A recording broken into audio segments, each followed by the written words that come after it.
тезірек сабақ басталмай жатып кіру керек сыныпқа, әйтпесе апай ұрсады. Иә. Оның үстіне мен қатып қалдым. Тезірек кеттік. Екшім. Жүр кеттік. Айтпақшыдай, қоңырауға басталуға қанша минут қалды? 5 минут қалды, тезірек. Так, балалар, бүгін бізде тест болады. Кімнің тапсырғысы келеді, сол тапсырады. Тезірек. Сәлеметсіз бе апай, кешіріңіз, кешігіп қалып едік. Міне менің досымның бір проблемалары шығып қалды, сол себепті біз кешігіп кірдік. Жарайды. Досым, сен шынсың ба? Қоя тұр. Отырыңдар тезірек, енді кешікпеңдер. Бүгін балалар тест тапсырамыз. Ой, не қылған тест ой? Бір тест тапсырамыз дей бересіздер. Тест тапсырамыз бүгін. Жарайды апай. Қандай тест? Бұл кім үздік болғысы келеді, сол тапсырады. Сонымен біз сынып жетекшінің оң қолы старостаны сайлаймыз. Онда апай мен тапсырайыншы. Онда мен де тапсырам, апай. Мен де тапсырып көрейін. Мен де тапсырам. Жарайды. Мәндар.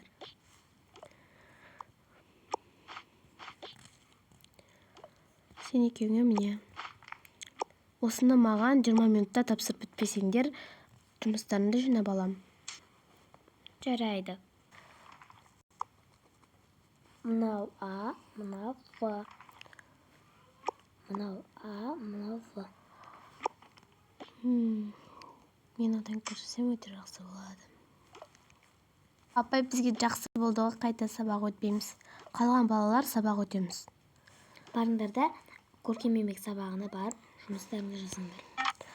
Осы формуламен нені білдіретін және не істеп, оның жұмысы қандай екенін жазамыз. Балалар уақыттарынан аяқталды, тесттерін жинаңдар. Мен тым жасаппын ғой. Сен көрсете салым керек еді. Иә, саған көрсетем мен. Көрсетем. Саған. Таныз апай. Не едім жазбағансың? Ой, сол өзім нем ғой. Мен де берейін. Айтоқта деп айтпай қойын. Ол атын жазбады ғой. Мен де атын жазбайым. Сонда мен оның. Иә. Міне. Мен де болдым. Апай, онда мен кеттім. Шығып кете берейін. Қыздар, мұна жерде 2 ат жазылмаған кімдікі? Апай, біреусі менікі. Мынау менікі. Мынау әсемдікі. Давайте әсемдікі қойын. Міне. Әсем. Апай, міне. Давайте өзімнің атымды әсемнің парағын рас қойын. Сонда бәрі менікі дұрыс болады. Жаннар. Міне апай, менің тестім. Бәрің қоңырауға шығып келіңдер, асханаға барып. Апай, сіз жаңа сыныпта орындардан деген тапсырманы орындап келдің. Ой, осы бала ғана бәрін түсініп отырып, қалғандар бәрі қашып кете береді. Білмеймін ғой апай өзім. Мәссаған, мен атымды жазуды ұмытып кетіппін ғой. Апай, тоқтаңызшы, мен атымды жазуды ұмытып кетіппін.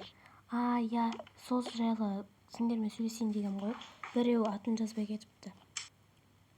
Қазір менің қайсысы? Мен қолыма құсайды екен. Бірақ бұл жанр.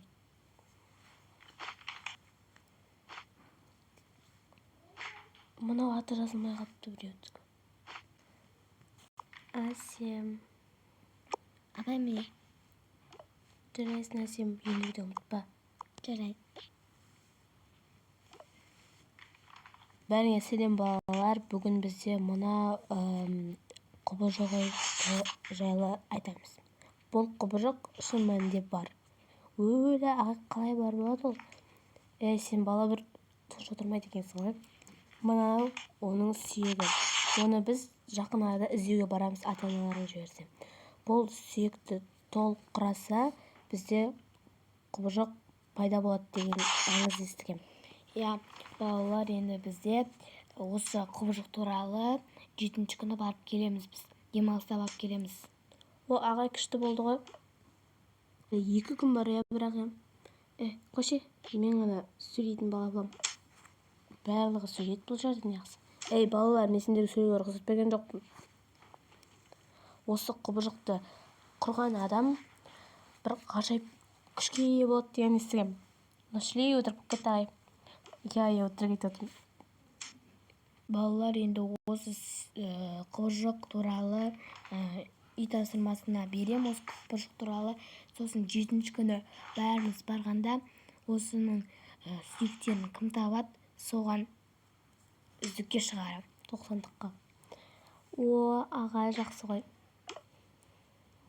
Я, ағай, сол барып мен біреуін тауып аламын деп ішім сезіп отыр. Сен таппайсың ау. Неге, ағай? Өйткені сенің мамаң маған айтып қойған жібермеймін деп.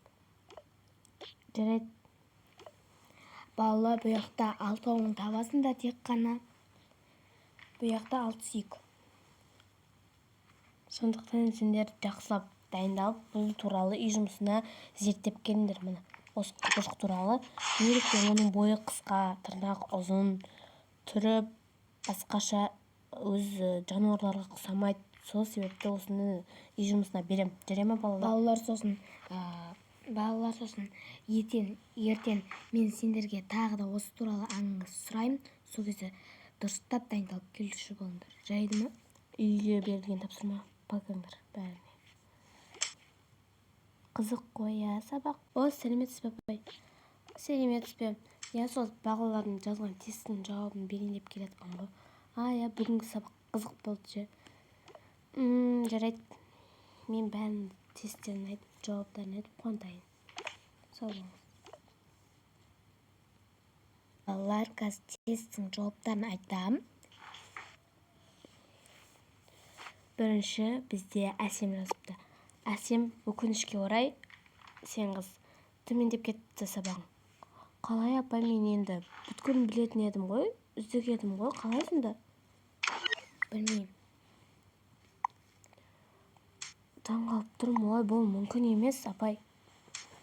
Мүмкін. Саған көбірек дайындалу керек, Әсем. Сенің тестің бұл дұрыс емес, қате, бірақ ішке жаздың. Кешірім сұраймын, енді сені ізге шығара алмаймын. Ал екінші бізде Жанерке. Ал, апай, сен қызда бір 4-ке жазыпсың, бірақ кішкене көтермелеп қойдым, 4,5 балл. Рахмет, апай. Ал, мынау немене жазбағансың? Апай, өзім ғой. Өзім нес? Бұл өте масқара жағдай емес пе? Сен точно 2-сің. Вообще баға жоқсың сен. Апай, қаспай қойым керек ғой. Сіз де бір осы тесттерді әп келе бересіз. Ал ең күшті жинағаны бізде Жаннұр. Қалайша Жаннұр? Жаннұр қалай? Ол 2-ке оқитын қыз емес пе? Сол ғой. Бетіне айта салды ма дедім ғой. Қалайша Жаннұр сонда? Бәріміз таңғалып отырып қой. Қалай Жаннұр? Кстати, балалар, болды қойыңдар. Жаннұр, сен енді сыныптың үздігі болып атанасың. Топ басшысың, старшысың. Бәрің Жаннұрдың айтқанын тыңдап, оған сөз қайтармаңдар. Балалар, сосын тақтан өшіріңдер. Әсем, тақтан өшір. Сен қызымен қатты мақтап қойды ма, осы кездері соңғы кездер сабақ нашарлап кетті. Қалай сонда Жаннұр? Жаннұр, қалай жинадың? Так, енді барлығың менің айтқанымды тыңдайтын болыңдар, түсіндіңдер ме? Әсем, саған айтты ғой, тақтан өшірсейші. Қалай өз досын сатып кетті? Сол ғой. Болсайшы, Әсем, тұр. Оның орнына мен сүрте салам. Қалай сонда мен үздік едім ғой? Мәссаған. индийский сериал болып жатыр мына жақта. Қалай сонда? Мен бәрін дұрыс жазып едім ғой, мен ол тақырыптарды оқығанмын. Может, оқымаған шығарсың. Жаннұр, қалай сен бір кезде өзгеріп кеттің?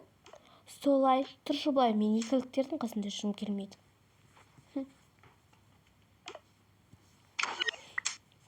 Сонда қалай?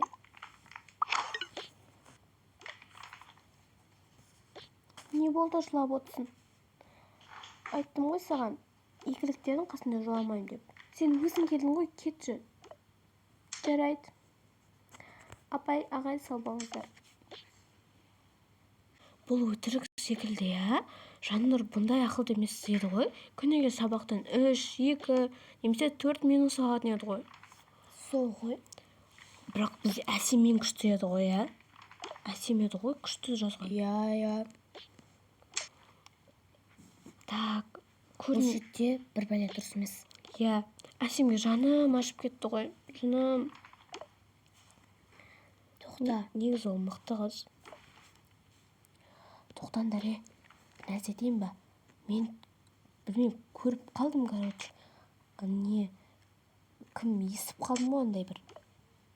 Мен сыныпқа кіріп бара жатсам, апай айтты. Кім тестінің атын жазбаған? Апай, мен. Жаннұр алды да өзінің атын, әсемнің тестіне өзінің атын жазып қойды. Сол себепті ол екілік емес, бестік болып шықты. Верно, екеуі де атын жазбаған. Солай мен сондай шекілді байқадым. Мә, арамы, мен Жаннұрды мұндай күтпеп едім. Я, мен де күтпегем негізінде. Мә, сұр жылан. Достар, осымен бізде Сатқын дос деген фильміміз, Сатқын қыз, кстати, деген фильміміз, Сатқын қыз деген фильміміз аяқталды. Екінші бөлімді қаласаңыздар, ол 500 лайктан кейін шығады. 500 лайктар жинап қойсаңыздар, біз сразу саламыз. Біз сізге өте береміз. Видеомыз ұнады деп ойлаймыз. Сау болыңыздар.